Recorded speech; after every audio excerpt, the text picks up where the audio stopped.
So who's doing this, me or you? Well, I think I have to. Being a bystander seems worse somehow. Okay, here we go. Jeannie, no! Jeannie, please don't hurt me. I don't want to die, please. Ah! Again, I am not human. I can't die. I am simply an anthropomorphized vessel of knowledge built to make your life easier. Your pleading seems so real. Oh yes, it is a very effective failsafe. Ugh. You want a robot killed right, you have to do it yourself. Eleanor, no, please, wait. Eleanor, I have kids. I have 3 beautiful children. Tyler, Emma, and little tiny baby Philip. Look at Tyler. Tyler has asthma, but he is battling it like a champ. Look at him. No, Eleanor, look at them. Look at them! Oh, it's so realistic! Eleanor, again, I'm not human. This is a stock photo of the crowd at the Nickelodeon Kids' Choice Awards.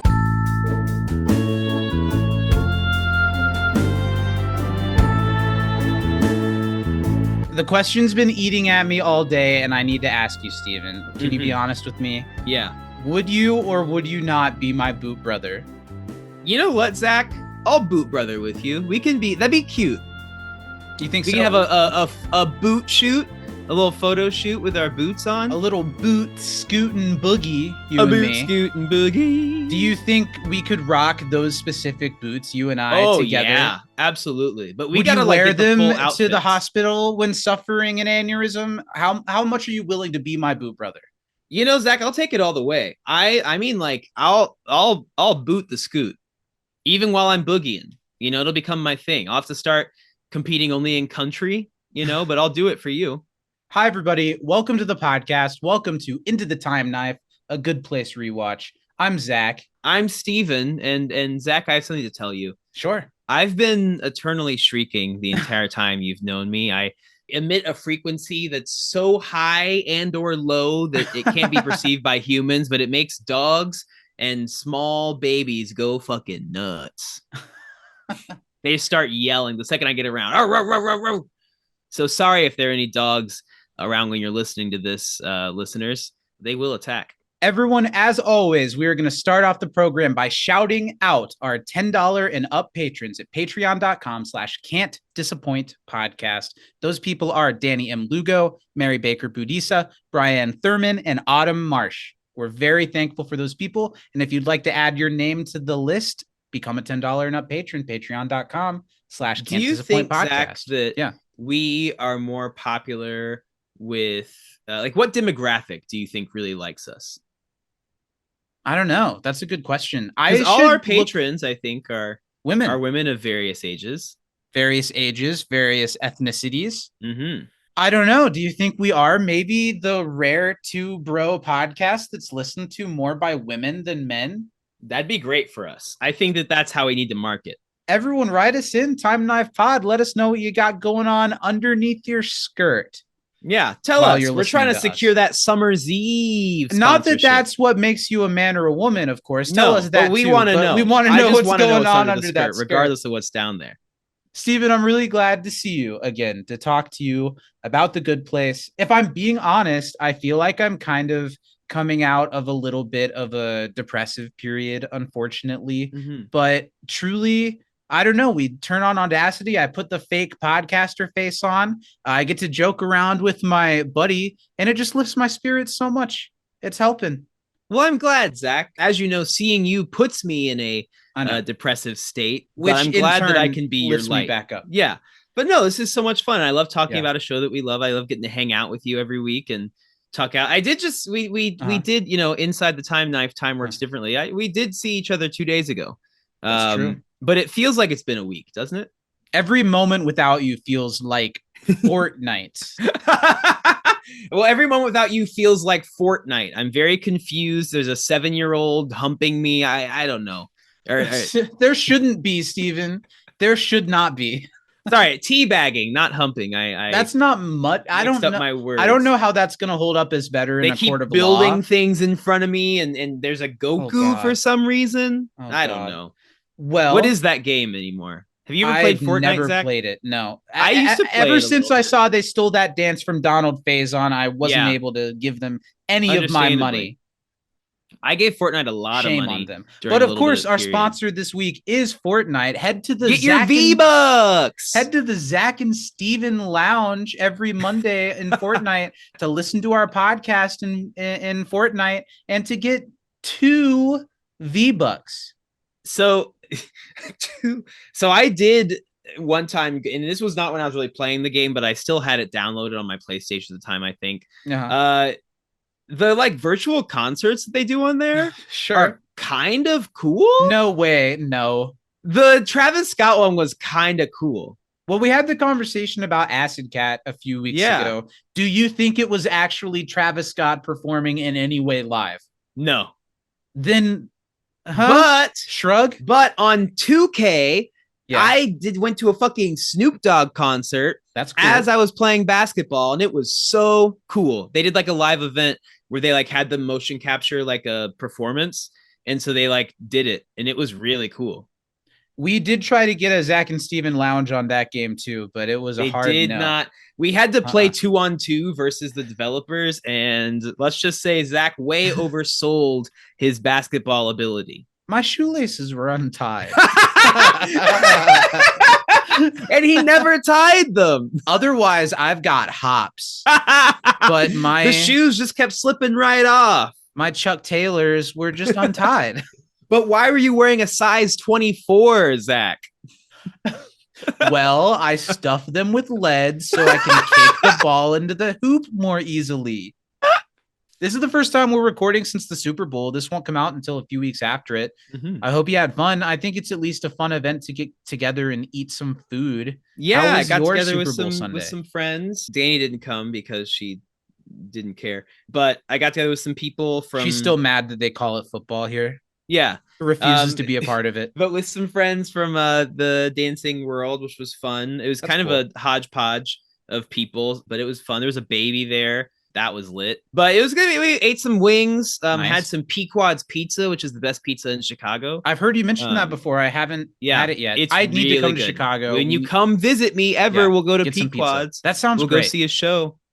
Why are we doing Zach? This? I'm here. I leave right now. I literally have an extra bedroom and a giant futon, so Danny can sleep on one of those and we can cuddle up. I will not be sleeping in your house. Well, the Super Bowl, I don't have a lot of stake in it. I'm not a football guy. I know that's going to come to a surprise to you that have only heard us here on the Time Knife. But the Oscars next month, that's going to be my Super Bowl. I'm literally going to a Super Bowl style party for the Oscars. Why are the Oscars so far from when the nominations are announced and so far from the other awards?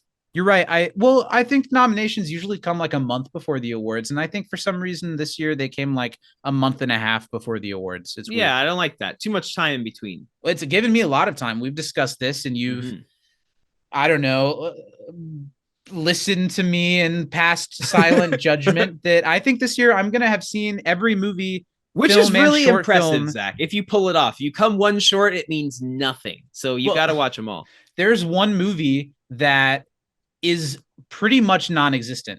I have no idea how this movie passed the criteria because you have to have screened in theaters for a certain period of time, like a couple weeks, and you have to have made so much money. One of the movies is called Tell It Like a Woman, and it got nominated for Best Original Song, and it has like 26 reviews on Letterboxd when movies usually have like 12,000 or whatever. Yeah.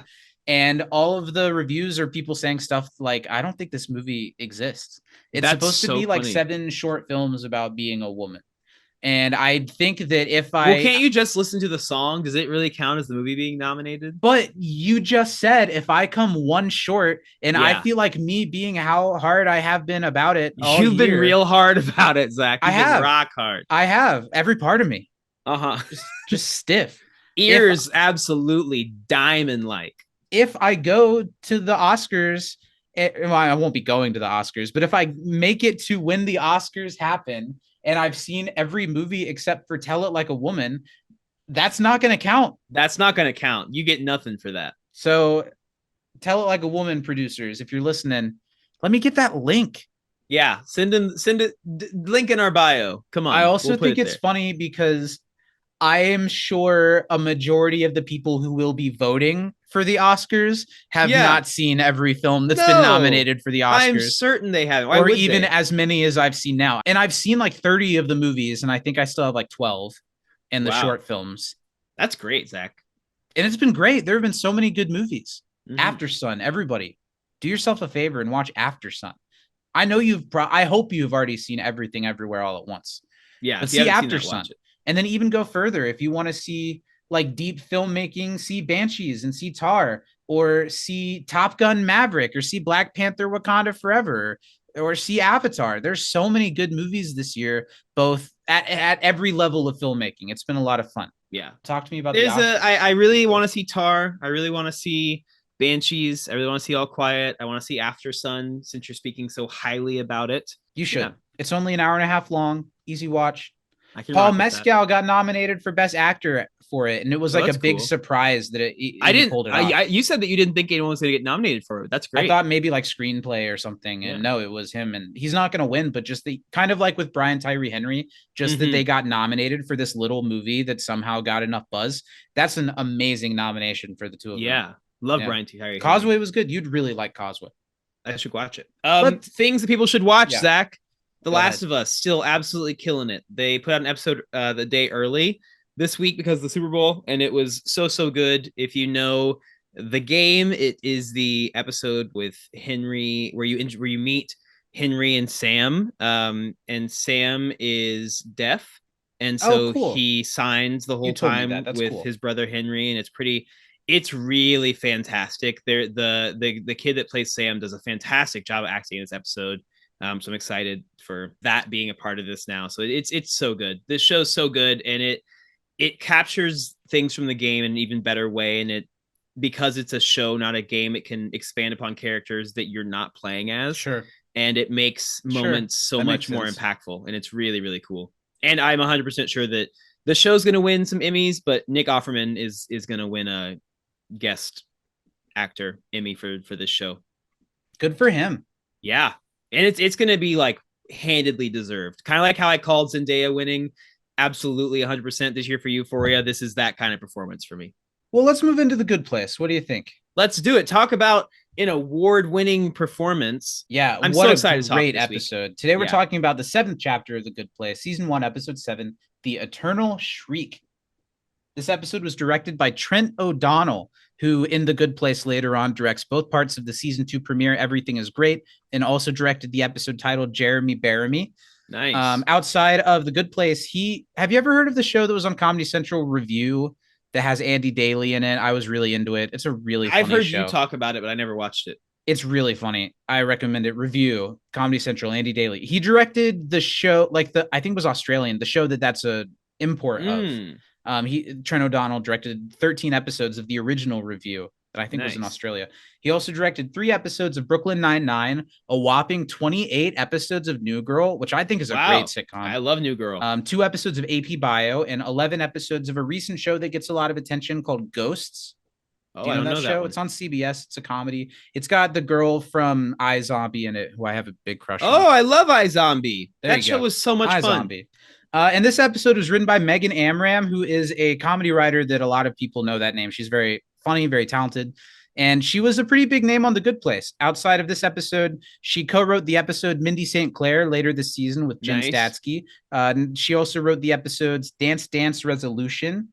She co-wrote The Burrito with Joe Mandy. She wrote the episode Jeremy Bearimy, and Nice. she wrote the episode Pandemonium with Jen Statsky, which I think is the season 3 finale. And Mhm. she wrote the episode Patty, which is the episode before the series finale, which was written by the creator. So she was a big name. She wrote a lot Yeah. of really important episodes. Really good ones. Outside of The Good Place, she wrote 7 episodes of the undisputed Disney Channel classic Ant Farm. Holy shit! Shout out to China Ann McClain.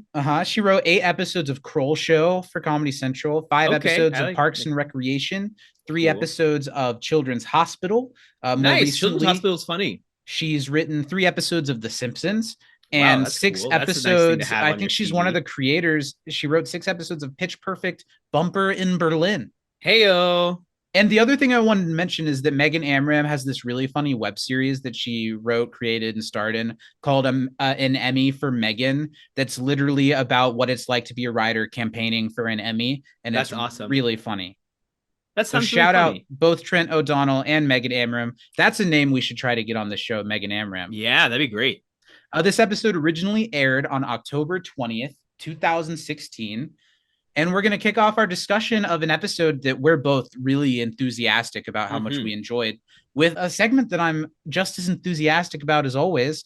I love this next segment. Steven, you're going to have 20 seconds to fully describe for anyone who didn't get to watch the episode before listening to this podcast.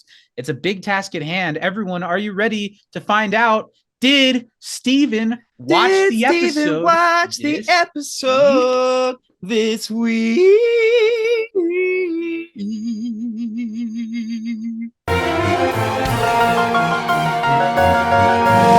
You said to me off the record, and now I'm going to break your trust and out it to the audience, that this might be in your top 5 episodes of the entire series. It might be in my top 5 of the entire of series. The Good It's Place. one of the ones I've seen the most. And even last week at the end of the podcast, you mentioned this is one of your favorite episodes. That didn't sink in for me because I hadn't watched this one recently yet and didn't remember that, this is a really good first season episode of The Good Place. How does that translate to you telling us what happened in this episode? Do you think you'll do well? Here's my concern. I really like this episode. Yeah. And I know it well. Yeah. But I feel like I'm going to spend too much time on things that I really like about the episode and might miss some story beats. But I'm going to try and stick to the story, keep my heart in it because I know that matters to you. Passion's important in this game we play. I genuinely think that this could be a fairly easy episode to do this with. I think you could do it in a couple sentences. I know I could, but let's see what you can do. You're going to have 20 seconds on the clock. Are you ready? Mama say, mama sa, mama kusa. I'm ready, Zach. 3, 2, 1, go. Michael is retiring because he blames himself for what's going on with The Good Place. So he's going to be sent on a train that only Janet can call to retirement. But retirement's not good. It's bad. It's torture forever. So Tahani's going to throw him a party, but then it's sad. Chidi in a flashback, he matches Boots, but he lies about him because they're ugly, but he lies to his friend. And they reboot Janet so that she can not send Michael, but she resets and she forgets everything. I don't think you said Chidi killed Janet. Chidi is upset about killing Janet. No. I said they. I didn't hit Chidi's name. And I did talk about rebooting Janet and her not knowing and her like resetting her brain, but I didn't get the Chidi's anguish. And of course you didn't get the ending, which is the most important part of the episode. I think you got a decent amount, but I do think you got bogged down on saying too much. I don't think I probably would have been fine if you barely mentioned Chidi's flashback. And even then, I think you said it to say it and didn't really tell me anything about what happened in it. You're like, in the flashback, Chidi, there's Boots. And I said he lied about the Boots because they're ugly and he felt bad about it. I don't think you did. I think you did okay. Thank you. I think I'll give you a B. Okay. Do you feel okay about that? I thought that was a B+ effort, but I'll take it. No, I think absolutely not. It well, wasn't clearly. a B+. I'm closer to a B- than a B+ for sure. Wow. But it wasn't bad. It was pretty good. But Well, you know thanks. what's better than pretty good is this episode of The Good Place. Hey, Let's do some trivia. rim shot. Let's go right into it. I'm going to ask you a question first this time. Go for it. What does fuck. Wow, botch job. Roll that back. What does Eleanor think that Michael will do in his retirement? Watch Friends? No. Wrong episode. He'll be in an angel boat smoking moonbeam cigars. Nice. I missed that line. What's the name of the store behind Michael while he's announcing that he's the problem? Oh my gosh. I don't know. Is it a frozen yogurt place? It's not. I'll give you a hint. It's a clothing store. I really don't know. That's a good question. It's called Everything Fits. Oh, that's with an really exclamation cute. Point. That's really cute. Because it's the Good Place, of course. What are Tahani's retirement-themed desserts? Ooh, retirement chocolate cake. Good job. One more. Flan Voyage. Good job. That is correct. Those were the two. I thought that was really funny. What does the Chinese proverb compare lies to? Tigers. Yes. They're bad. They're bad. Who said that the ends justify the means? Machiavelli. Yes, a very not Oprah type. No, that was funny. What is Michael's favorite color?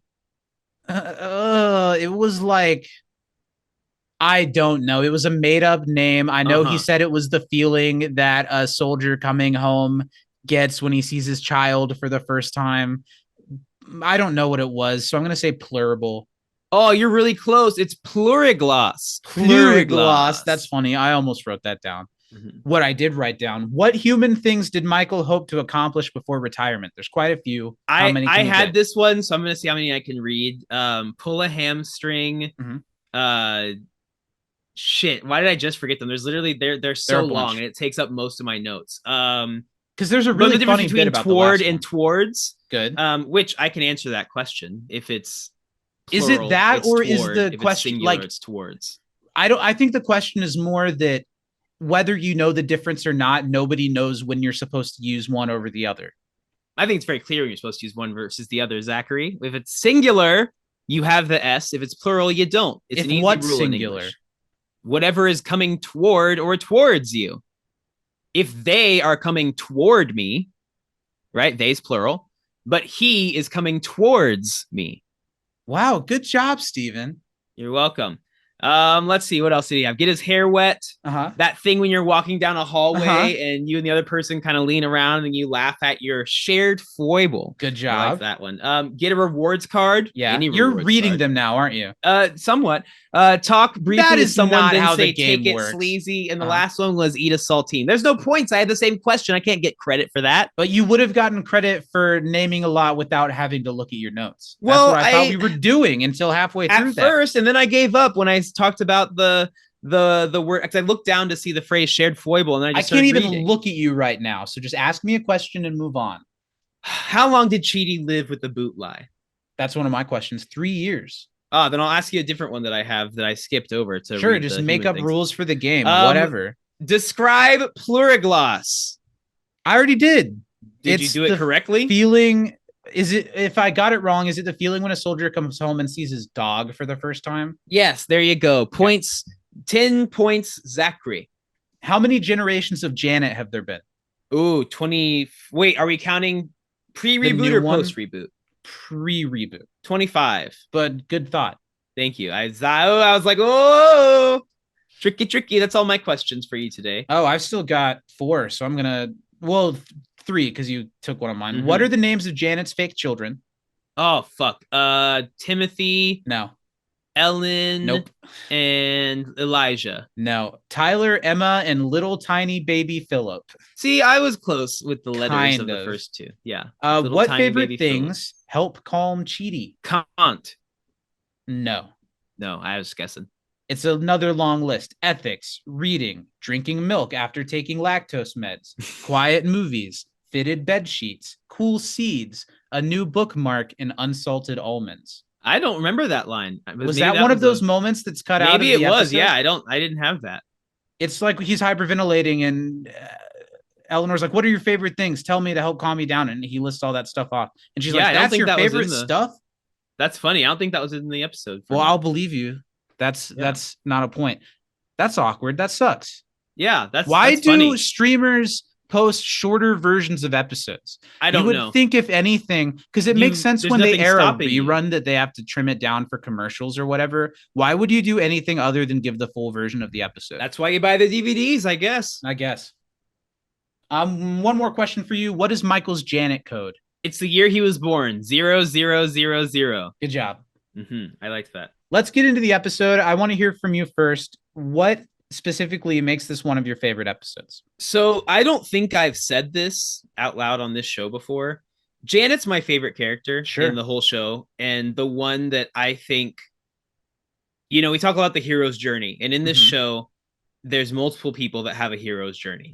And Janet's hero's journey is my favorite. And this is the first episode that we start to, second time we're seeing it, but the first one where we focus on Janet as much as we do. We got a glimpse when she was, trying out the different styles, like with the, that look even better on my floor type stuff. Like that's hilarious. But this, we see Janet And she says, every time I reboot, I evolve, I grow. It's like growing up. I gain more things. Smash a piece of cake where my mouth is. Exactly. So funny. And hello.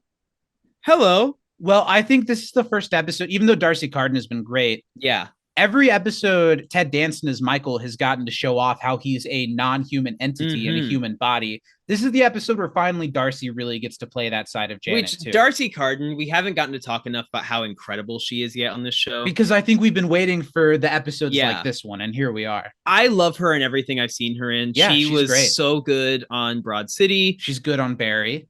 Great on Barry. She's just good everywhere. And she's a star in she this was episode. Great on an she episode of Good Mythical Morning recently. Oh, that's awesome. Yeah, I really want to like see her Darcy on Hot Carden. Ones. I like this episode a lot. I think whereas the all the episodes have been great, but the last couple have been kind of typical A story, B story. This is the first episode that truly feels like they're doing things only The Good Place can do. Yeah. All of a sudden, it's this episode about retirement, which is torture, and Janet is murdered but comes back to life. I don't know. It's the button. So good. It's just all of these things that don't make sense on paper, but the show has done such a great, delicate job building its story, building its world, that now we're getting to some of the craziness. So that's why I appreciate the last couple episodes. Yeah. It completely tracks. But on paper, it's just ridiculous. And that's the type of stuff that I love about this show. Well, and I think the Chidi, are they the first Chidi flashbacks we've gotten? Yes. Yeah, we finally get Chidi flashbacks. And this setup is so funny. So I'm excited to talk more about that too, because I think it's hilarious. We're to the point. Let's get into the episode and talk about this stuff. Yeah. I think this episode, out of all of the episodes, does the best job of starting off exactly where the episode ended last time. It's not even previously on The Good Place. And I did too, even on the DVD, because it's not even like a new scene on a new production day. It's a direct cut from the last thing that the last episode said to this one. It almost feels even more than the first two episodes, like two pieces of one thing. And I thought that was really great. So Michael has just said that he's the problem, and he's reasoning why he's the problem. I love that he brings back the line about how he did something very human. He took something great and ruined it a little so he could have more of it. He frozen yogurted the neighborhood. I think that's a really great line, and I really liked it last week. So it was cool that he said that again. And what do you think about Michael's reasonings for why it's his fault? He connects himself to all the issues. I think it's really smart writing. I mean, Michael kicked a dog into the sky and things rained down. There wasn't enough shrimp at the party. When so he forced Jianyu to open up, the sinkhole opened up. And I think that's so clever from the writers, because it lines up so well with Eleanor, and it makes sense that Eleanor knows that she's doing things directly related to this, but I'm sure other people are like, is that my fault? Did I do that? Yeah. And I think that's really, really clever, and it makes sense. Michael wouldn't assume that somebody is there who's bad or shouldn't be there. He's the all-knowing architect. That could never happen. It's never happened before. Because I'm doing things differently, or I'm acting upon this world, then bad things are happening. So I got to go because I'm making this experience less than perfect for these people. He grossly misjudged the amount of shrimp they needed for the welcome party, and then shrimp flew through the sky the next day. We learned about the train. That's actually a thing that comes up pretty often in the first couple seasons of The Good Place, because honestly, this is eye-opening because we haven't considered that there's more to the world outside of the neighborhood. This neighborhood, yeah. And this episode really casually shows us that, there's a whole train system, and Michael will be taken to a place where he'll be punished by his people. It plants a lot of ideas in our head before even the characters get the idea of, because the idea Eleanor has is to stop the train, stop Janet, to stop the train, to stop Michael retiring. But also, there's a train. There's a train that goes, get on this train and go somewhere else. They're in paradise, so they haven't had the thought that maybe they would want to. But it's a really interesting concept, and I like the way that they tell us before the characters even figure it out. So Eleanor's asking Janet about the train and how she's the only person that can power the train. And Eleanor's like, oh, also side question, totally unrelated, a little weird. Is there a way to like shut you down? And there's so many great Darcy moments of that happy, plain explanation that Janet does no matter what she's asked. Oh, my dear Janet, will you be okay after I leave? Yes. This will not affect me in any way. Jeez, show some compassion. Well, I can't feel sad, but here's my best approximation of human crying.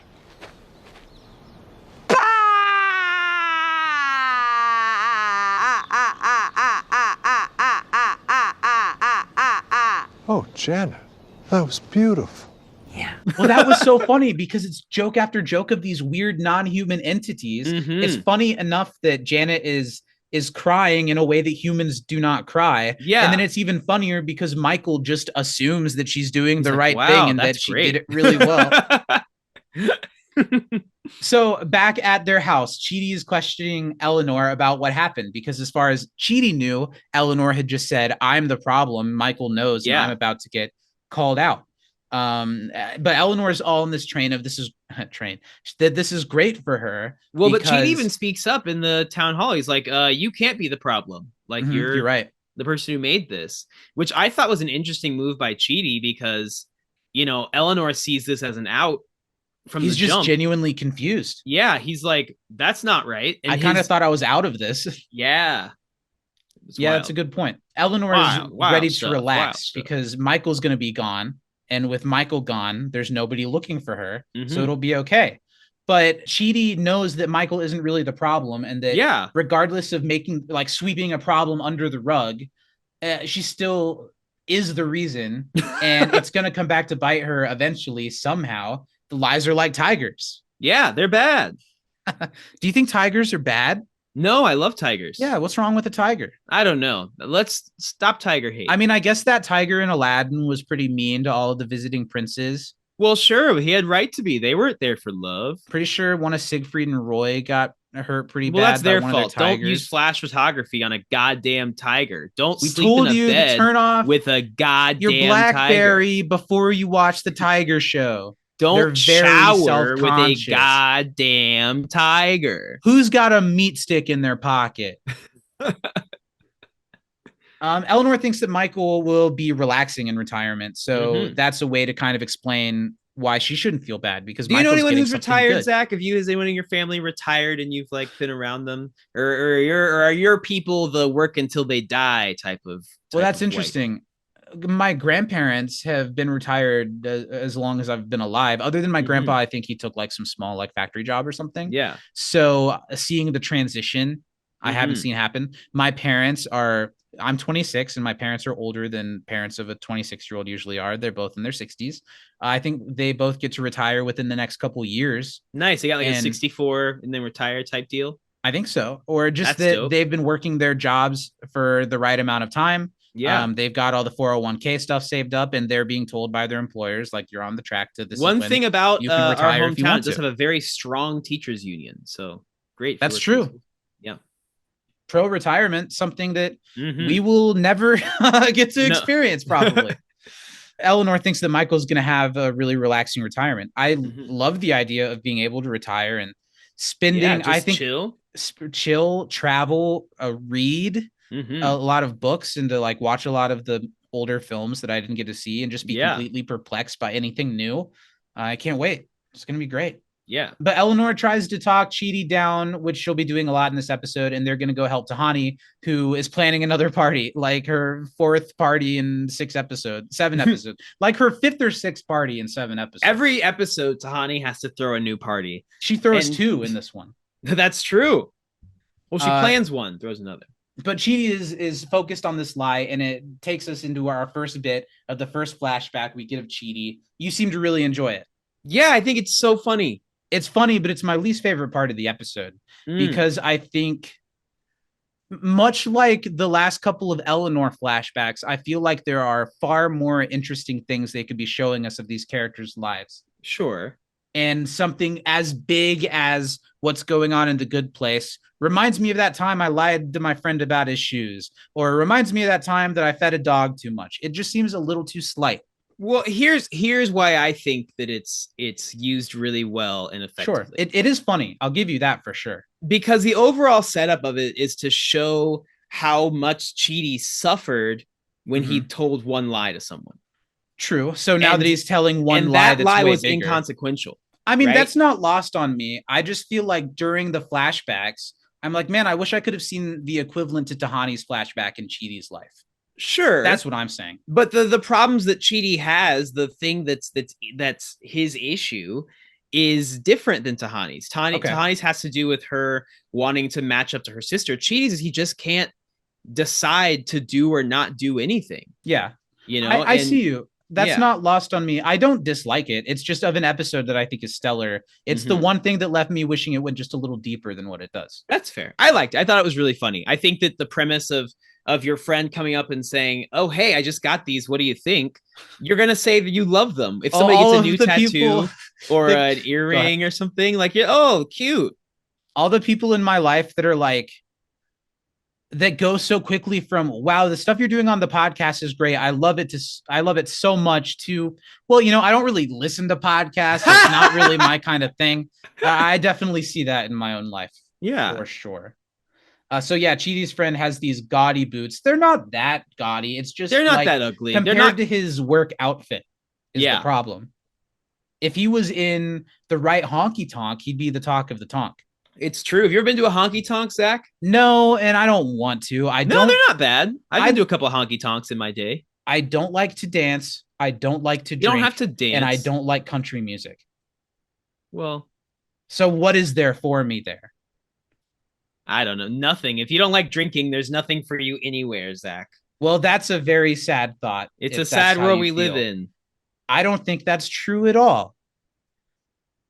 Pulls out my personal keg that I... Now, of course, I'm very dependent on marijuana. I can't do anything or go anywhere without that one. Then you better take your ass to a different state, city boy. This is a different can of worms, though. But drinking makes me sad. Yeah, that's like fair. Every time. Alcohol's a depressant. And I think, I don't know. But similar with like weed makes some people super anxious. And for me, it calms my anxiety so much. So it's just a weird thing, but no, I don't really like to drink. Find the recreational activity that makes you happy, and do that in moderation. Ruin your body in the way that makes you feel good. And I also don't think I have ever been around someone who is drunk and been charmed by them. Wow, always off-put. Always off-put. I've never been around you super drunk unless it was when we were having like our super young first drinking nights. I think drunk people are annoying. I agree. And I think it's especially similar, if you're not drunk people are. But it's similar to like when we did our. I don't know why we're talking about all this, but when we did our podcast where we got drunk for it, you were like, "You sound so normal." I think it just doesn't. I don't know. It doesn't change my personality, so I see other. Because that's your secret, Cap. You're always drunk. Anyway, let's move on. What were we talking about? Cheating, honky tonks, and the boots, honky tonks. Yeah, I don't think that's where it evolved. I don't think there's anything for me in a honky tonk. Zach, I think you're right. I thought that honky tonks were for all, as long as you were white, dressed in a cowboy outfit, and only drank man beer or whiskey. I only really like bars, and when I say I don't drink, I'll have a drink, but I don't go out. A glass of white wine with dinner, you know. I don't go out drinking. Crush up some Valley. Like if I have 2 vodka cranberries, I'll be quite lifted. I don't know. Let's move on. Tahani's preparing for Michael's retirement party, and when Michael comes in and ruins the surprise, he kind of starts dropping hints that the vibe of him retiring isn't what everybody seems to think. It's not worth a party. He explains in a lot of detail in a way that's really well performed by Ted Danson. Well, I wasn't going to share this so as not to upset you, but it's an extreme form of punishment. We call it the eternal shriek. My soul will be disintegrated, and each molecule will be placed on the surface of a different burning sun. And then my essence will be scooped out of my body with a flaming ladle and poured over hot diamonds. Oh, but the diamonds sound lovely. They're not. And then what's left of my body will be endlessly beaten with a titanium rod, like a piñata. Yes, except you have the string around my waist, but instead it will definitely be around my genitals. I love Michael's downer vibe in this episode. It's so good. It's really fun. The way that he just kind of shits on everything that everybody says in the Sad first Boy part Michael is maybe my favorite Michael. It's just hilarious. Tahani is going to reconceive the event to make it more somber. But why didn't Tahani just not throw an event? He didn't want it, clearly. Nobody asked him to do that. He has to be useful. she has to do something that makes Yeah. everybody feel comfortable and prepared and all that. And she just has to, or else she'll lose her mind, I think is what it Yeah. is. I really like how the party's going to be totally different. So we have to get rid of all the party poppers. And Jason is having a lot of fun with them because those things are fun. He gets that cute little Jason smile that he just can't hide, where he's like, just like bewildered. After Jason being a little too stupid for me last week, Mhm. this was some good Jason in this episode. Yeah, throughout. absolutely. He just has little moments that are all very funny. Mhm. Eleanor, now that she knows that Michael's going to be tortured, realizes that this isn't the solution to her issue that she thought it would be. You know, she says, why do bad things always happen to mediocre people who are lying about their identities? And Chidi suggests, again, that Eleanor just needs to be honest and confess. Yeah. And that'll save Michael. And that'll make the problem go away. But Eleanor, as she has with all of the problems, thinks that there's got to be a way that she can save Michael and herself in the same breath. But true selflessness would be to give all of that up to do the right thing, which is great. Honestly, a great build up to how this episode is going to end. Yeah. She thinks she can save herself and Michael without confessing. And she thinks maybe she can do it by throwing Tahani on the bus. And maybe she'll also get Tahani's house. Yeah. So I also like Chidi's line about this being like the time that he gave a professor his manuscript and he went out for cigarettes and never came back. That was so funny. We learn more about Janet in this episode. Eleanor asks her about the train and if she can be shut down. And she tells them that there's a kill switch somewhere on the neighborhood's premises that's tucked away from everything. And if they go and press the button, or if anyone were to press the button, she would be destroyed. And Eleanor is like, great, this sounds good. Let's go do that. Which Chidi is like, what? You can't kill Janet. You can't kill Janet.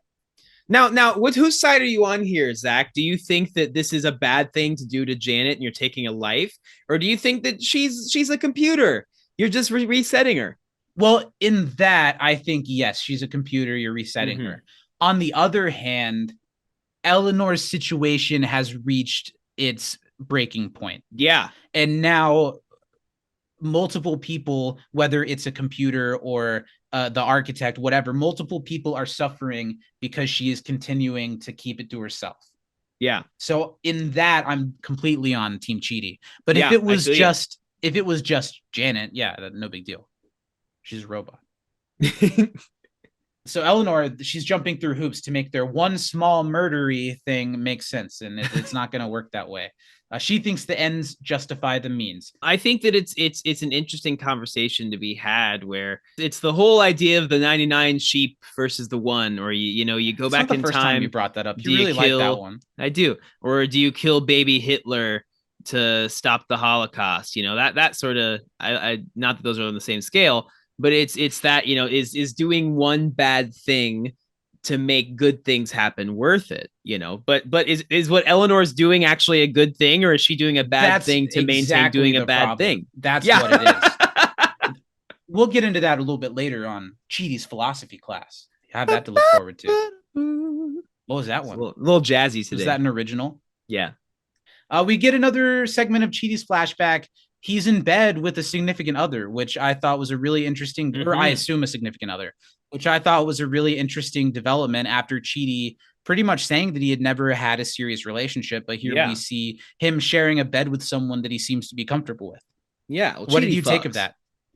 But it didn't seem like a conquest. It seemed like a relationship. So yeah. What did you take of seeing Chidi this bit probably, of him? He wants to build connections and relationships. And we see, in the future that he did have some friendships on Earth. And that's probably somebody that he, knew kind of well. He's charming. He's handsome. He's so smart. So I'm sure that could, make somebody want to be with him. But I'm sure the relationships never lasted long. It doesn't connect on the level that he always wanted. Yeah, sure. So he can't sleep over the boots, and his significant other is really annoyed by that, and kind of even lets slide that she doesn't. The ethical code that she writes and studies isn't as much a part of her own psyche as it is Chidi's. And that's kind of brings out the point that Chidi, the reason why he's so conflicted a lot of the times, because he does take every single person's ethical opinion to heart. And she's like, listen, these guys were lonely, old, crusty men sitting alone Yeah. doing nothing. We Like, they were don't kind of understand having a actual conversation along these lines that's completely unrelated before we started recording today. things. And I can see both sides. I can see why Chidi is annoyed by her because Yeah. all of these ethics are so important and to live by a code is so important. But I can also see why she's so annoyed with Chidi because sometimes you just got to let that shit go so you can live a healthy life. She's like, you were being polite to a friend. It's fine. Like, you're not gonna, nothing bad is going to happen from this. But that doesn't make Chidi's point any less valid. No. And it doesn't make what she's doing any less discounting Chidi. But I see both sides. It's an interesting human conflict. And we've had this that I thought was conversation well done. on a similar front before with the whole and then, hey, any children listening, ring a ding ding, time to fast forward 2 minutes. Huh? The Santa Claus thing. Is it bad to tell your kids about Santa Claus? Because you brought up the point, you know, that parents are paying for it. They should get, you know, credit, and the child should understand that. But I think it's fun to believe in Santa. I think it's also important to do something nice without needing recognition for it. Just like it's also would be nice if a kid would know how much their parent pains themselves to get things to make them happy. Both things are true. I don't know. Not everything's all cut and dry as you think, folks. So there are more colors than Twitter black sphere and white before you keep calling me a queer slur every day. I will not stop. Yeah, they keep calling me a British slang term, and I'm like, I don't smoke. I don't smoke cigarettes. So Chidi goes to visit his friend's class. One of the couple of times we see him with the intention of telling him that he hates his boots. And I think it's so funny because sure, Chidi's friend is a larger than life type guy, so he will be hurt by this, especially as long as Chidi's held onto it. But it's such a non-problem that if Chidi just said, I'm sorry, I don't like them. You can like them, but I don't like them, and I shouldn't have told you I did. Yeah. But that's not how it's going to work. And it has been so long and festered on his friend too. So his friend has bought Chidi a pair of boots as well. And they're boot brothers. Boot brothers.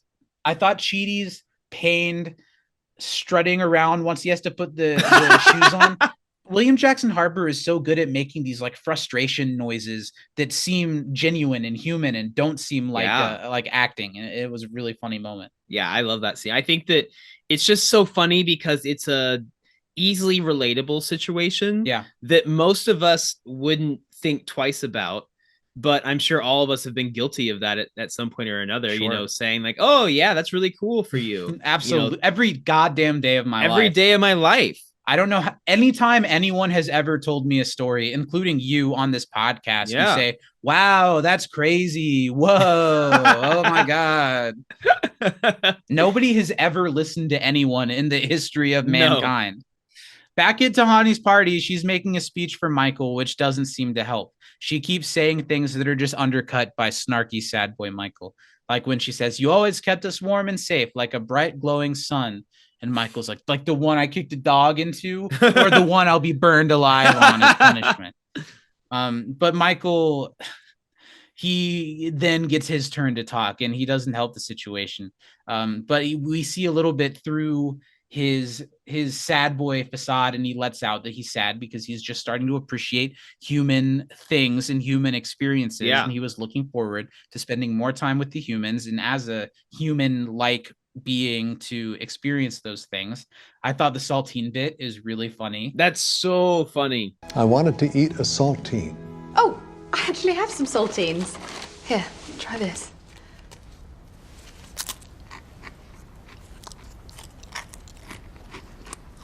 Pretty dry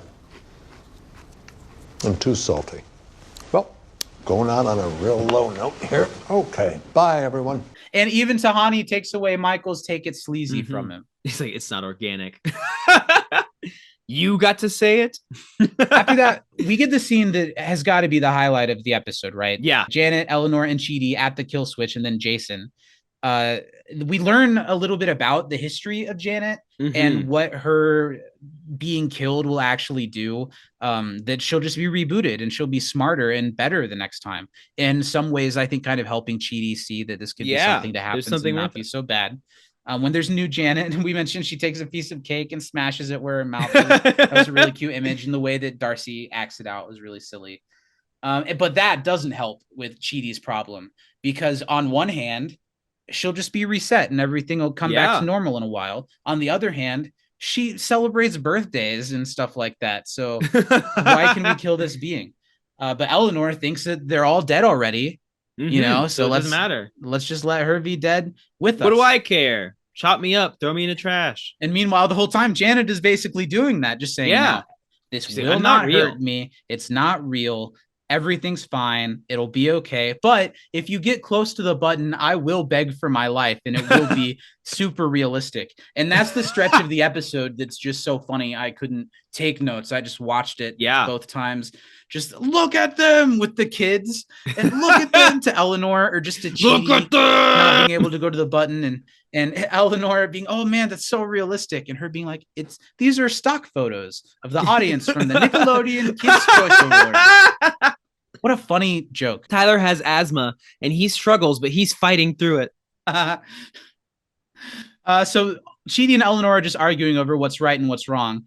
Cue Jason Mendoza, who sees button, presses button. And it's so funny because the way that they film it, they cut away and you hear Janet pleading for her life again. And they're all, the audience and, Chidi and Eleanor are both like, huh, who's there? And of course it's Jason. Oh, big red button. Who's not going to hear any of the pleas. No. But what's interesting is that Chidi slides under at the last second, so he's the one to press the button. Yeah, and Jason. I think it was accidental. I think he was trying to push Jason out of the way and accidentally hit the button. I'm not sure. I think that could very likely be true, but I think another way to look at it is also that he was more willing to do it because he knows what's going to happen if he does it than to put that on Jason, who doesn't know what he'll be doing if he presses the button. Absolutely, that's fair. That way too. A really great scene. They press the button, Chidi presses the button, and Janet with a huge clunk, boom, boom, falls into the sand. And it just takes a moment for them to sit there in shock. And as if it's the Hunger Games announcing which tributes have died at the end of the day, a big screen of Janet comes up just saying as plainly as she says anything, attention, I have been murdered. Attention, I think that's so funny. And I have a question for you when we get to spoiler talk later. Sure. About that. So they have to flee the crime scene to not be caught for what they've just done. Jason and Eleanor are trying to help calm Chidi later on. When Jason says, Janet, can you get Chidi some weed to help him calm down? It's like, oh, Janet's gone. Yeah, that's a really so funny moment. But the murder of Janet has Michael renewed and feeling like he has at least a temporary new purpose in the neighborhood to figure out who's murdered Janet. So he gathers everyone at the scene of the crime to try to figure out what's happened, and they kind of eulogize Janet in a nice moment. Tahani wants to plan yet another party for it to make herself seem useful, and Michael says, well, your last party was a little gauche. Are you sure you want to do this? And that's like the worst thing you could possibly say to Tahani. Yeah. Eleanor starts to help Chidi, who is freaking out while he's seeing this scene and kind of hyperventilating, and tries to help him take deep breaths and to calm down, but this is just too much for him. Yeah, he's so, because he's like, okay, this is different than telling a little lie. Like, I killed someone. Yeah. And everyone's wondering who it is, and it's me, and I know, and I can't say it, and it's like bubbling up inside of me, and I feel just terrible. Do you feel that way about things? Do you have empathy? I have empathy, but I usually, I'm at the point in my life where I don't normally do things that I feel like I have to hide. Yeah, sure. Which is I mean, good this place is hypothetical. to be in. If you were, do you feel like it would eat you up inside, or do you feel like you're a monster and you could keep it under control? I feel like I'm a monster, and I could hide it for a while at least. I couldn't hide it from everyone, but if I had somebody like an Eleanor that knew I did it, I think I'd be fine. So you'd put it on somebody else, so you don't have to feel the guilt. Well, I could share it. I just talked to Jason about it, honestly.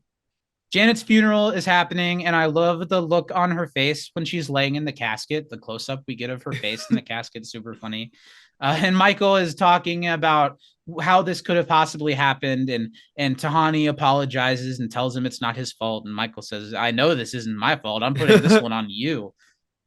And as they're all kind of talking about this, looking at the casket, Janet just pops back up alive again and says, hello. Michael, of course, this opens everything up and they can solve this crime. And by solving this crime, maybe get even closer to the real problems in the neighborhood.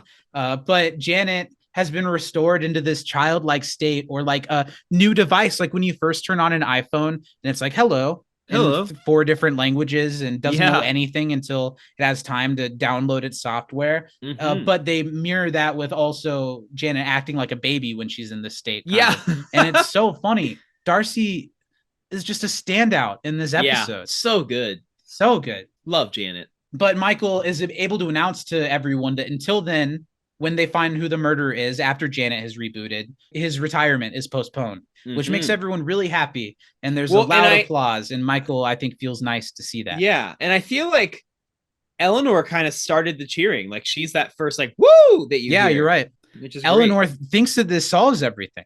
Yeah. Everything's fine. But no, it's not, because she may once again have really successfully gotten herself out of being pointed at. But this is hurting Chidi in a way that nothing has before. They don't have to worry about Jason. Jason's not going to tell anyone, because he's just, what was it that he was mad about? He was upset because by the time he got there, the piñata was out of candy. But Chidi, and it's really funny the way William Jackson Harper acts it when he like falls into his shirt, and Eleanor talks about how he's kind of like turtling. It's a really funny moment, but you feel really bad for Chidi. Because time and time again, he's asked to do things that he was never capable of holding underneath. And it's just getting worse. And now he's quote unquote killed somebody, which I also think it's just so silly. The concept of everyone getting so worked up about Janet having been murdered when they're all dead in the good place to begin with. But oh well. This freak out gets Chidi into another moment in his flashback where his friend Henry needs emergency surgery for a aneurysm. And Chidi kind of has to reckon with, my friend is possibly dying. I've been holding on to this for years. Is it better to let him feel comfortable and never tell him? Or especially when the friend says, let this off my chest before he's gone? Well, especially when the friend says, if you've got anything that you have been like hiding or want to tell me, now's the time, because I've got a 50-50 shot. And Chidi's like, well, shit. And he's even wearing the boots in bed. Yeah. It's the only thing that brings him comfort other than his wife, who is off getting another pair of boots so that he has incentive to live. I don't know the actor who plays Henry, and it's not really my favorite character, but he's got a really funny personality, and his accent makes these lines hit in a really satisfying way. Chidi says that there's nothing that he has to tell him, that he's just here for him and he loves him, which is probably the right thing to do in that situation if he's maybe going to die. But it's not the truth, and it's still going to eat him up inside. Chidi pats his boots and hurts himself in a moment that I thought was really funny. He's like, oh, sorry, I just had those sharpened. He had his boots sharpened. Henry makes it through the surgery. We get a pretty quick follow-up on that. So Chidi immediately has this clearance to tell him the truth now, because there's no, is he gonna die? And I just ruined his last moments. He's like, I hate the boots. And I've hated them for years, and I've been holding on to it for years. And his friend Henry is kind of like Chidi's girlfriend, where he's a philosopher-leaning person, but he still is able to say, this is the type of stuff that makes people hate moral philosophers, just like his girlfriend said. And now Chidi's like, I know, I get it. Now, is this before or after they weekend at Bernie's Chidi, because he's so that was overcome? A little bit earlier. This might be that here. Scene's so funny. It's either before or after this flashback, but I that part was so funny to me, and I just wanted to mention that because that is funny. Great. I'm glad you mentioned it. But Chidi can't hold on to this forever. He couldn't hold on to a boots thing, so I see why that's the line that they draw. It's just a little too silly for the ethics at play. But I don't hate it. I like the boots. Chidi can't hold on to this forever because he couldn't even hold on to that for 3 years. So he has to confess. And he tells Eleanor that I have to confess, which of course has Eleanor kind of freaking out. Yeah. And Eleanor's like, but Janet's fine. You don't have to worry about it. And I love the way that Chidi delivers, because he calls Janet to prove that she's not fine. And the way that he says, hey, Janet. And then when he's summoning Janet, and then Janet shows up. Hello. What are your ABCs? A, B, Janet. See, she knows her AB Janets. Eleanor's okay with lying, and sometimes lying can be good. she mentions that she lied that she had a chronic illness to meet Scott Wolf at a Sunglasses Hut. Do you know who Scott Wolf is, or No why clue. he would be at a Sunglasses Hut, or why your Make-A-Wish would be to meet someone specifically at a Sunglasses Hut? Yeah, I don't know who Scott Wolf is. We do this podcast about this show. We dive deep into it. I watched the episode several times. I mentioned that I didn't know who Scott Wolf was both times, and I still haven't Googled him. Let's Google him. Oh, okay. He was in Party of Five, Everwood, Nancy Drew. I haven't seen these things. Party of Five was pretty popular. I know of it, but I haven't seen it, so I don't think I know who this guy is. Yeah, I'm guessing it's because of the Party of Five. He was in Lady and the Tramp 2 Scamps Adventure. I have seen that one. I have seen that. Mm-hmm. Eleanor might be able to shrug this off, but Chidi is now able to gather himself, and he's certain of his feelings to the point that he can tell Eleanor, you can shrug this off, but I never will. I will live with this forever, and you're doing this to me. But he says it not in a way, I don't know. He just because he says, because of the I promise to help you, I'm not gonna tell Michael, but this is going to torture me the rest of my life.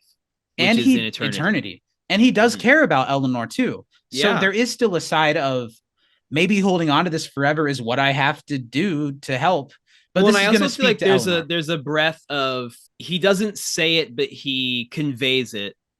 If you really care about me and are my friend, you wouldn't make me go through this for you. But also, a good friend would not say that. Exactly. So that's why that they convey it in a really subtle way. This show, for being so broad sometimes, can really nail subtle moments. Yeah. And I love it dearly. It's great. Janet and Jason in these moments are fucking hilarious. How Jason is just drawn to simple Janet, and they just say hello back and forth to each other. Hi. Hello. Hi. And the way that, like, kind of in a flirtatious way, when she says hello again, obviously Jason kind of, hi, he's like, I'm going to keep going with this. Really funny. It's really cute. There's one more scene in the episode, and it starts with Michael apologizing to Tahani, which I thought was nice. Makes her feel less bad about always wanting to help and starting the parties, and says to her, you were only trying to help, and I let my sadness cloud my judgment. You're a wonderful person, and if I ever have to have a retirement party, I hope you plan it. One of those rare, seemingly quite genuine, kind moments from Michael. Yeah. Michael updates the neighborhood on what's going on with the murder plot, and it really triggers Chidi in the audience, who is just going to explode one way or another. And Michael has really put together now that, of course, this is connected to the problems, so it can't be his fault, and they've got to figure out who did this so they can figure out why the neighborhood's broken. Yeah. And we get the best moment of the show so far. It's such an earned, heroic moment for Eleanor that they've waited the perfect amount of time to have happen. The way I love platonic friendship, especially between a man and a woman, shown in ways like this on TV, because you don't see it a lot. Her saying, I love you, man. Yeah. I don't really cry at the thought of that, but it's a little emotional. It's emotional. It gives me like the little chills in my chest. And Chidi isn't expecting this, I don't think, because she says that and he's caught off guard. And I wasn't when I was watching the show the first time. I was like, oh my God. Again, you're like, how are they going to get out of this? And this time she's not. She's going to do the right thing. And she stands up. And I'm even impressed by how she doesn't hold back. Yeah. Michael, the problem in the neighborhood is me. I was brought to the good place by mistake. I'm not supposed to be here.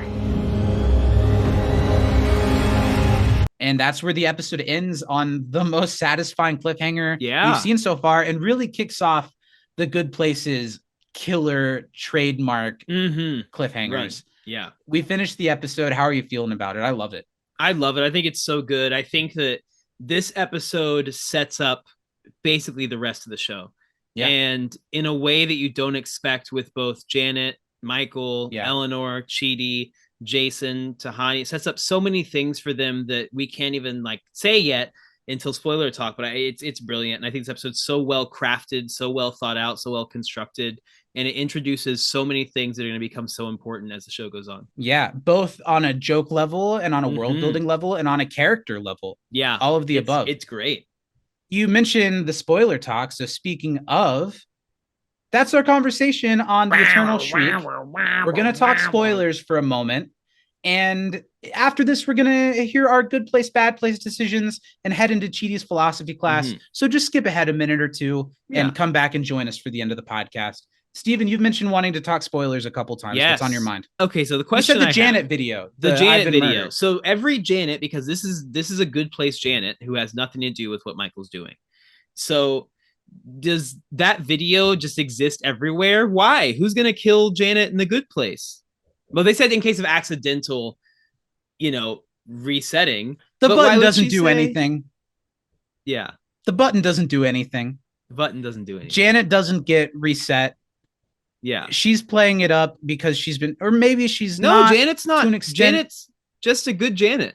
But I feel like the button is just another device to torture the people. No, it's real. Michael wouldn't let something that could actually endanger what's going on in the neighborhood like that. So I don't think the button actually does anything. You don't think so? Not really. I disagree. The button throughout the show is used to reset both Janet and Derek. Okay, then you're probably right. That's just what I thought in this moment, that it's just another thing to torture them, another prop. Yeah, no. I think Michael's okay with them resetting Janet. But we also, when Eleanor does her thing, that ends up, we find out later, being the one thing that they couldn't predict happening. And that kind of fucks up the whole thing Michael's doing. So this sets off. This was supposed to be the end of it, of this. Yeah. One. That's part of why he's comfortable letting Janet get rebooted, because they're going to start over. Yeah. But they're not starting over because this Eleanor, unlike the hundreds of times that they've tried this before, I forget exactly how many times they've done this before the one that we're seeing. This Eleanor, but isn't the one that we're seeing the first one? No. Are you sure? I think the one we're seeing is the first one. I am this is the moment they didn't expect. I am fairly positive. This is the first time. Maybe you're right, but the second season is when we are watching them, and that's like the 500th time they've done it. I was thinking it was both, that it came before and after. Man, look at me. It's spoiler talk, and I don't even know what show we're talking about. Yeah, you're right. But you're right that this is the one that really sets it off and really sets the show off in a lot of ways. Both ways that we know as an audience watching them for the first time, and we find out how important that train is throughout the rest of the show. This sets up, we get to meet Sean maybe next episode. Wow, that's possible. I haven't even been thinking that hard about the upcoming episodes. I'm just enjoying the ride. Yeah, I'm so excited. I don't remember. I don't know exactly what the next one is. Because the next one is where they're going to bring the real Eleanor. Oh, great. You're right. Yeah, because then Sean will come and it'll be about the argument of what happens to Eleanor. I'm excited about that. Any other spoiler stuff you want to talk about? You know what? Sean doesn't come right away. Adam Scott comes first. True. Yeah. Good point. Nice. Other than, I don't know, just a masterclass in Michael the Torturer, making people feel bad for him when he is intentionally making them feel bad. I don't know. It's just fun to watch Michael from the perspective of he's a bad guy. Yeah. I also love the cute little setups for Jason and his just enamoration with Janet. Oh, yes. The beginnings of their relationship. I also feel like this is the beginnings of Chidi and Eleanor's relationship having a different angle to it than what it did before.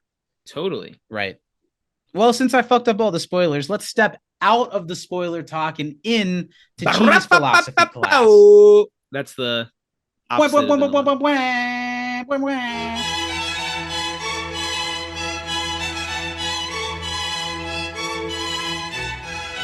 We're going to talk about, just for a Music moment, DJ. because a lot of the philosophy ideas I've had from this episode, we've kind of been discussing throughout.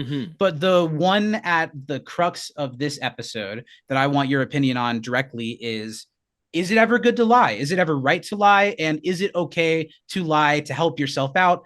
Are there ever reasons that it is okay to lie to someone? Here's what I'll say.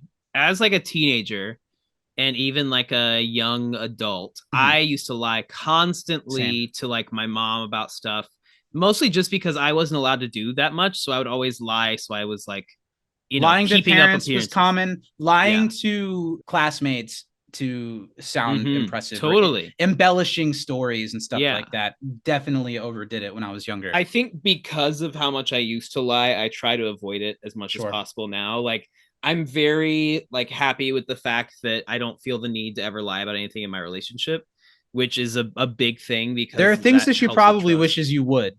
Probably. Yeah. You know, I did. You don't have to talk to me about the hentai, Steven, but I will. I do. I talk about it. But I think that, you know, overall lying is wrong. Yeah. But I think that there's a difference between lying to help yourself out and lying to make someone feel good. Exactly. But also, if somebody's if point, there's an 8-year-old on his deathbed and he's like, am I going to get better? But I know he's going to die in 10 minutes. I'm going to say, yeah, buddy. Absolutely. Because I want him to die. I don't know if I agree with that's right. Do you want to take away from someone that they're going to know that these are their last moments and they should appreciate them? If they're 8, yes. I don't know if I agree with that. I see where you're coming from. I don't know if I completely agree with that. Because I don't want someone to feel scared and hopeless in their last moments. Yeah, but I think by not telling them it's their last moments, you're taking their last moments from them. I guess it depends. I mean, maybe the 8-year-old's got a lot he wants to make right with the world first. Well, and I think children are a lot more emotionally mature than you think. And Lily and I definitely talk about when we have children, we're just going to be honest with them. Sure. But I don't know. I'm with you in theory that it seems like, honey, no, you look great in that pair of khakis. You don't look chubby at all in that pair of khakis. Mm-hmm. It could be a good lie. But I'm an honest, sassy bitch when it comes to clothes. But also, because like, if my partner would be very upset with me if I was not truthful about how clothes looked on them, because then they would walk you're out partners in a performance sport where you can say, hey, that outfit doesn't work, and that might bleed into your everyday life because you can trust each other on things like that. That's fair. I'm just saying, if your wife is feeling bad about how she looks and asks you a question, and you might kind of see where she's coming from, but you love her and you're going to tell her she looks great. Yeah. Those earrings aren't ugly at all, Zach. But the other argument is that if you're lying to someone to make them feel better, how many times can you do that before you're taking advantage of them? And you should be honest with them. Sure. And I don't think it's much more than once or twice. No. It's like the boots thing, you know? If somebody really likes a pair of their shoes, I'd be like, hey, they're not for me, but I'm glad you really like them. And I think that's easy to say. But even then, that's like not being totally honest. You might feel those are the worst things I've ever seen. They're not for me, and you look dumb by wearing them. But you're right, where embellishing a little to help someone feel better, I don't think is wrong. But telling them the opposite of the truth time and time again to make them feel better about something that they would have felt a lot better if you just were honest in the first place isn't good. Guys, write us in. Should we lie? Should I tell my mom about all those priceless gold kookarans I stole from her? Let me know. Write us in timeknifepod@gmail.com. /Kookaran. And join us on Patreon so Steven and I can get a few more of those priceless kookarans. Before we finish the show, let's talk about our good place, bad place this week. We'll start with the bad place. I will open it up with, I think even with the ending in mind, I am going to say Eleanor. But the ending, like a couple endings have before this, she's on watch. She's on her way out, but she does a lot bad in this episode. Eleanor does a lot bad. It was too much for me to negate with the one really good at the end. But it is really really good. It's great behavior. But Eleanor's still my bad place. If I had to pick somebody else, it would probably be Tahani, just because of throwing the parties and calling attention. But that's not intentional bad behavior. It's if I had to pick outside of Eleanor, I would say Henry. Henry? Ha! Henry does nothing wrong. Yes, he does. Aren't these the best? Don't you love the ones that I got you? Aren't you gonna wear these every day forever with me? Well, that's not good behavior. They might be really expensive boots. It's gonna be Henry is my alternative bad place. As far as the good place, I'm gonna say Janet. Just because truly she is the only thing in this show that is selfless and is there to help and will not do anything to hurt anyone, even to the expense of rebooting herself and losing everything that she's learned as the current iteration of herself, just to keep everything moving along the way it's supposed to. I think she has the ethics that Chidi wishes he could have. Yeah, absolutely. Janet's my good place handily this episode. She deserves it. Love Janet. Love this episode. Darcy Carden's a star. We've got an email from one of our esteemed viewers, listeners, watchers, listeners, Viewers, tasters, listeners, it all works. touchers. Tasters, not so much. Touchers, a little. It's from our good friend Jen. Hey, Jen. Her favorite line / moment for the episode. Why do bad things always happen to mediocre people who are lying about their identities? Good one. And she knows her AB Janets, which we love that one as Good well. one. Good place was Eleanor for confessing she was there by mistake and she realized how much the lie was hurting Chidi. So it was a great moment of behavior for her. And bad place was Henry for buying the expensive red boots for Chidi. Thank You're you. validated, Zach. Thank you. Thanks for writing in, Jen, and sharing your thoughts. Thank you. Jen. Zach's going to tell us how you can get on the action if you want to be like Jen. That's our episode. This was a really fun one. This was a good one to talk about. Yeah, it was great. Next week, we're going to be back to talk about episode 8. We're going down the mountain of the first season. We're going down. Now we're going to go down. Next week, we're talking about chapter 8 of The Good Place, which is Most Improved Player, directed by a community alum, Tristram Shapiro. Hey, so that's cool. That's awesome. Guys, if you want to be a part of our future episodes, email us timeknifepod@gmail.com. We want your trivia questions. We want to know who you would send to the good and bad place based off of each episode. We want to know your thoughts on our Chidi's philosophy class questions and any questions that you would like to bring to the teacher in Chidi's philosophy class. Send that all into timeknifepod@gmail.com. And also follow us on Twitter @timeknifepod to know what we need emails for, specifically which episode next.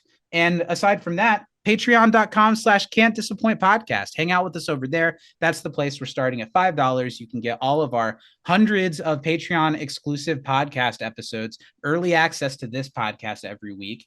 And along with being able to influence our show, to hang out with me and Steven more personally, and to get your name read out on this program every week, patreon.com/can't disappoint podcast. Steven, where else can the listeners find us if they're not willing to let go of any kookarans? You know, if you got to keep your kookarans to your kooka self, you can go over and follow us on Twitter over @TimeKnifePod. There's some fun things going on over there. We're also on Instagram under the same name. See clips from the episode before you come check us out on YouTube, where you search the name of the show and you can find us there and watch the full video, the live in picture, full Whoa. video. Woo! Steven's showing off some of his dancing skills. You better watch the video. Whoa! Oh wow, he's stripping. Oh, and he's Hey-yo. and what's that? That's not a tail in his backside. Hey yo, yeah, it is. But yeah, check us out there. I am honestly loving doing this new podcast with you. It's been a lot of fun. Yeah, I've done so many worse things than this in my life, Zach. So That's very true. Happy that you're on the good side of it. I can attest to that. Why don't you get us out of here? We've done what we need to do. Let's go home.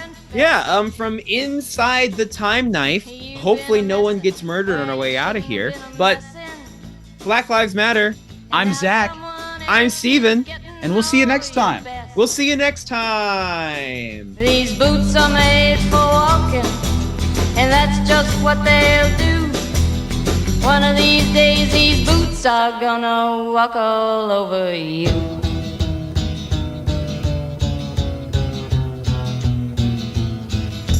Yeah.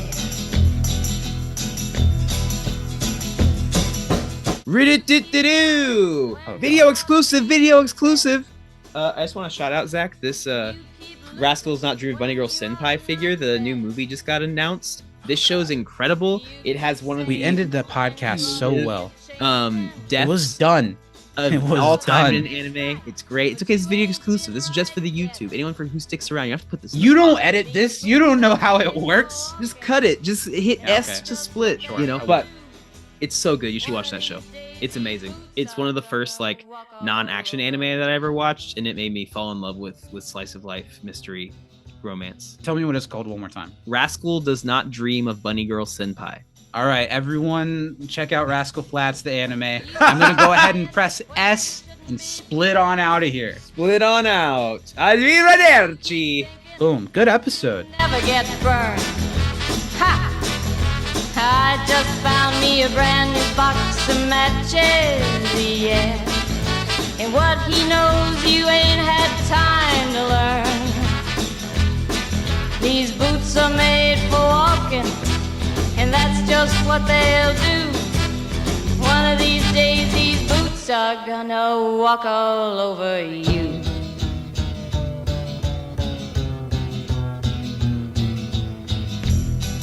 Are you ready, Boots? Start walking.